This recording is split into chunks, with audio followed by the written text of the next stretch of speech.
obviously we're talking so much about Iowa, and you look at your candidates' numbers in the polls, and they're pretty strong. And you have plenty of folks saying, no matter what happens in Iowa, Ron Paul is one and done, that he can't build beyond his base of the so-called Paulistas. And I hear you laugh, but I have to ask you, look, we have New Hampshire coming up, and your guy is we have the numbers here, way behind Mitt Romney. Romney at 41%, Ron Paul 17%. Where is, Jesse Benton, where is Ron Paul's mass appeal outside of the state you're sitting in right now?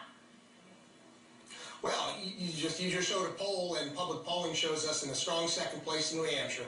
We're going to continue to do very well in New Hampshire. We've got a great organization, a great ground game up there, some great ads. In addition to that, we are poised to do very, very well in multiple caucus states moving forward after that. We have professional operations and campaign staff that have been in place for 6 months in Louisiana, Nevada, North Dakota, Minnesota, Kansas, Washington State, Colorado, just to name a few. We're going to do very, very well in these caucus states, and we're going to win delegates moving up to and through Super Tuesday. We're the only candidate besides Mitt Romney with a comprehensive plan to win the 1,100 delegates it's going to take to be the nominee. We're executing that plan, and we're working very, very hard. I know Ron Paul supporters, they are dedicated, enthusiastic Ron Paul supporters, but then you also have to think, he is 76 years of age, and should Americans outside of this realm of, supporters of your candidate, should they worry that he's just too old to be president?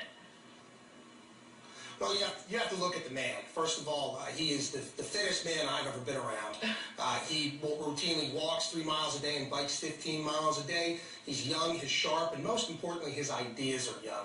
He's young enough to be president. He'd be a great president. He'd also bring the wisdom and the experience to be steady, to guide us through these really tough challenges that we're going to be facing in this country, that we are facing in this country. President Paul is going to have to deal with a lot of problems, and he will have the courage of conviction and the wisdom behind him from his years to be able to stay on course.